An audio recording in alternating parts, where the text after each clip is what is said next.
Now Joseph had been taken down to Egypt.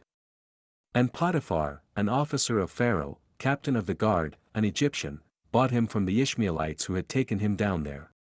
The Lord was with Joseph, and he was a successful man, and he was in the house of his master the Egyptian. And his master saw that the Lord was with him and that the Lord made all he did to prosper in his hand. So Joseph found favor in his sight, and served him.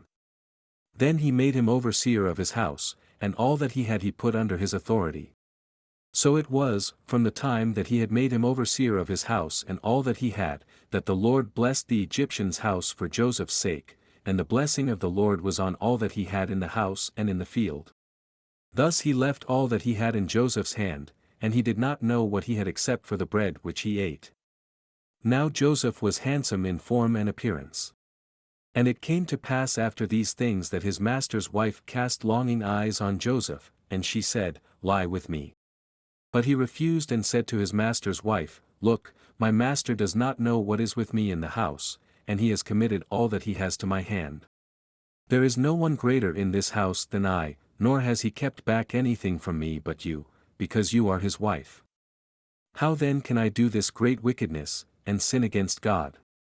So it was, as she spoke to Joseph day by day, that he did not heed her, to lie with her or to be with her.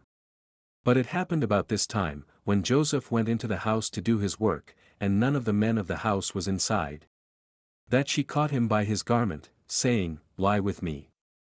But he left his garment in her hand, and fled and ran outside. And so it was, when she saw that he had left his garment in her hand and fled outside, that she called to the men of her house and spoke to them, saying, See, he has brought in to us a Hebrew to mock us. He came in to me to lie with me, and I cried out with a loud voice. And it happened, when he heard that I lifted my voice and cried out, that he left his garment with me, and fled and went outside. So she kept his garment with her until his master came home. Then she spoke to him with words like these, saying, The Hebrew servant whom you brought to us came in to me to mock me.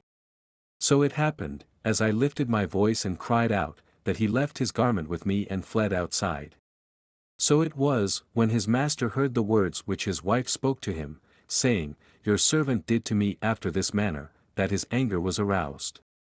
Then Joseph's master took him and put him into the prison, a place where the king's prisoners were confined.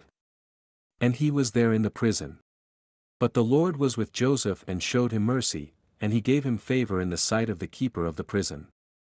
And the keeper of the prison committed to Joseph's hand all the prisoners who were in the prison. Whatever they did there, it was his doing.